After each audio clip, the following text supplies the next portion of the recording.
Good evening. Now, I know some of you entered the room tonight and got a little nervous. With our biggest gala ever, you may have panicked when you didn't see our dance floor in the middle of the room.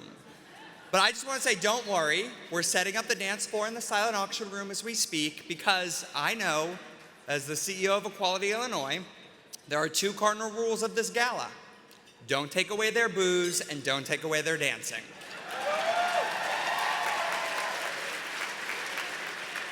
My brothers, sisters, and siblings, what a difference a year makes. Governor Pritzker has built the queerest administration in Illinois history. Thank you, Governor, for your courage and your allyship. Let's see, I've heard that Kelly Cassidy and Heather Staines are thinking of setting up a cannabis station at their table at next year's gala. They're going to be at table 420 if you want to reserve your seat early. Just FYI, though, Toy Hutchinson has already bought her ticket.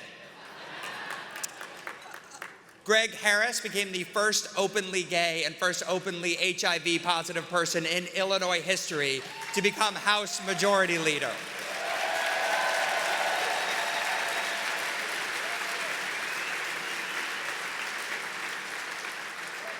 And y'all, we have a lesbian mayor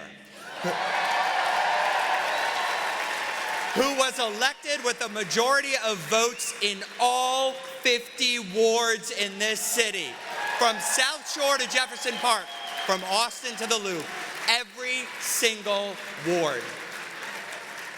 Mayor, we are so honored to have you here tonight. Welcome home. Remember those who told us 5 years ago our work was done?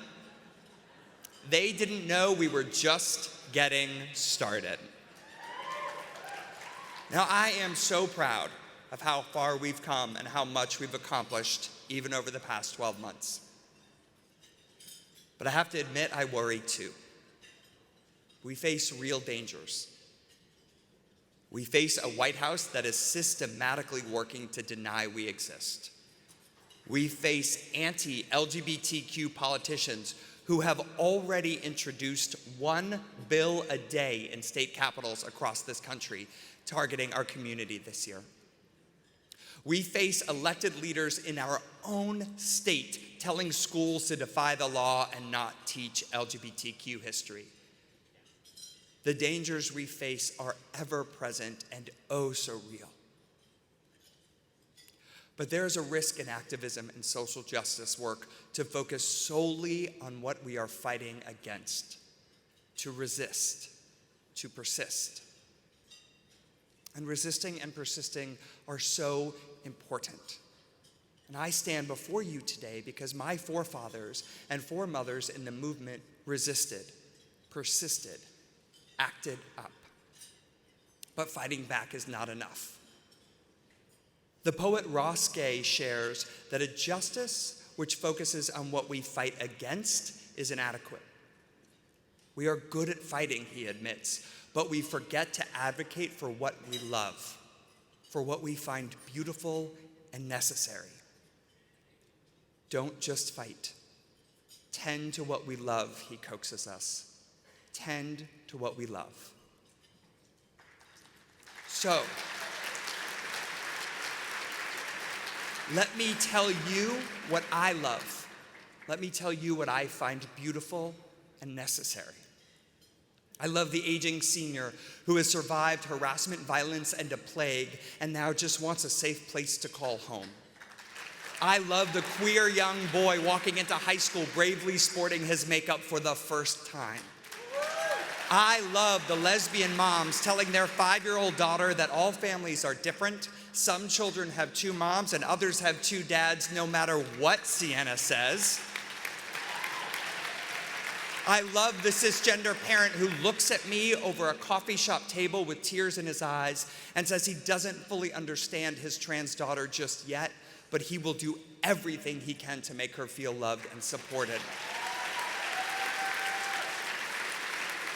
I love Billy Porter in a dress at the Oscars and Mayor Lightfoot thanking Amy at her inauguration. I love Miles Brady Davis demanding the state call them father on their child's birth certificate and winning. I love Stonewall at 50. The queer activist Sarah Burlingame, who leads the work in the plains and mountains of Wyoming, told me once, "I will not allow their hostility to colonize my heart." And across this country, the storm clouds keep rising. Fueled by bigotry and hate and fear, our opponents' tactics pose an existential threat to our freedoms. So I will resist and I will persist, but like Sarah Burlingame, I will not allow those who oppose us to define me or define my work. I will tend to what I love, to whom I love. At Equality Illinois, we tend to whom we love by making sure the LGBTQ community is safer, more accepted, and more powerful tomorrow than we were yesterday. When we secure our right to serve on a jury, we tend to whom we love. When we push for more support for aging queer adults, we tend to whom we love. When we ensure that every student in Illinois will learn about the proud history of LGBTQ people in our schools, we tend to whom we love. But we did not do this alone. Do you know who made these and countless other wins possible? The 10,000 people who stood up with Equality Illinois this year. 10,000 people, and took a civic action made these wins possible. The LGBTQ people and our allies in halls of power who led with courage and conviction made these wins possible. Our allies and partners, many of whom are in the room tonight, made these wins possible. And finally, the people in this room last year and 5 years ago and 10 years ago made these wins possible. They all tended to whom they loved. But we don't stop here. We must move forward together. So those of you who know us know that we at Equality Illinois do three things. Policy. We promote public policy that honors and affirms LGBTQ people. Power. We build LGBTQ civic power across the state. And people. We promote LGBTQ people to positions of public leadership. Look, we don't know what threats our community will face next year or 5 years from now, but I do know that if we have good public policy, powerful communities across the state, and LGBTQ people at every table where decisions are made about our community, we will be able to beat back whatever they throw at us.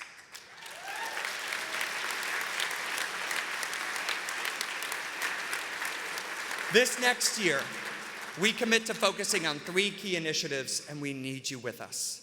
First, mandatory comprehensive sex ed that is LGBTQ inclusive. Illinois is only one of 21 states without mandatory sex ed. If you are a young person growing up in Georgia, South Carolina, or Texas, you are guaranteed the right to have sex ed in your school. But if you live in Carbondale, Effingham, or Macomb, you have no such state right. And our youth deserve better. We are proud to be part of a coalition of reproductive health groups, youth groups, parent groups, and community groups to educate decision makers about why it is important to have mandatory, age-appropriate, LGBTQ inclusive sex ed.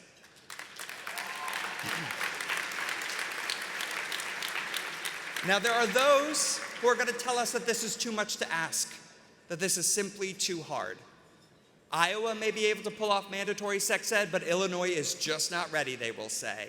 And to them, we say we believe in this General Assembly, the senators and representatives in this room tonight and beyond. With them, we are undaunted by the challenge of giving our students the education they deserve. Second, we need more of our people on critical state boards and commissions. From the Board of Education to the Board of Health, to the Department of Corrections Advisory Board, and countless others, these boards help set policies and priorities that determine how we are treated in schools, our prisons, and in our access to health care. And yet, Of the nearly 1,700 appointees to these boards across the state, last year only 5 publicly identified as LGBTQ. 1,700 appointees, 5 publicly identified as LGBTQ. We are working with a coalition of LGBTQ founded and led community groups to inspire more qualified LGBTQ people to apply to these boards and to help them navigate the application process. We have the most LGBTQ-friendly governor we've had in Illinois history, and we know he wants to have the most inclusive state boards and commissions, and we know as a community we deserve it. Finally, I know we're celebrating in Chicago tonight, but our work is statewide. We build power by investing deeply in community groups in Carbondale, Peoria, Springfield, East St. Louis, and Bloomington Normal through our statewide network. Last year, we had nearly 6,000 Illinoisans outside of Cook County act with us, meeting with their legislators, signing a petition, attending a town hall, and we want to double down on these efforts to build civic power by strengthening the muscle of community groups to be even more powerful in the places they call home. Sex ed, leadership on boards and commissions, and increased investment in community groups across the state. Next year, when I stand here in front of you, I want to celebrate these wins with you. But we can't do this alone. Each salary we pay, every grant we give, every event we host is made possible because someone like you invested in our work. So we need your help tonight. There are 3 ways every single person in this room can help make these efforts a reality. You could join the Capital Club, our individual giving circle, with a starting gift of $100 a month or a one-time gift of $1,200. If you are 35 years or younger, you could join our Emerging Leader Circle with a gift of $50 a month or a one-time gift of $600. And finally, if none of those are right for you, you can make a one-time gift of any amount that feels right. To be blunt, if justice were free, we would already have it.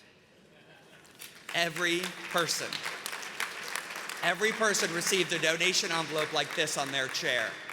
And at every table is a red envelope like this to place those donations in. My hope is that everyone gives something. Volunteers will be coming through during dinner to collect the red envelope, so please make sure you give before dessert. Tonight, I started with love, so let me leave you with love. As we move into the halls of power, let us never forget where we came from. We have struggled in our own private closets, in our families, and in the streets to come to grips with who we are and to demand that others accept us as who we are: lesbian, gay, bisexual, trans, and queer. It is part of what makes us beautiful and necessary. Let us never become so proud of our wins or so comfortable in our place that we forget to honor what makes us unique and powerful. So that we may never forget, let me tell you the truth that others have passed down to me. We are the pride.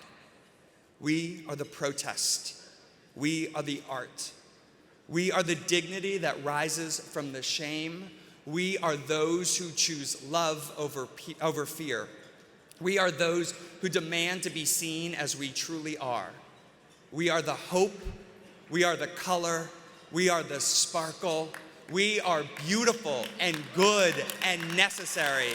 And never forget, we are the right people at the right time in the right place. Thank you.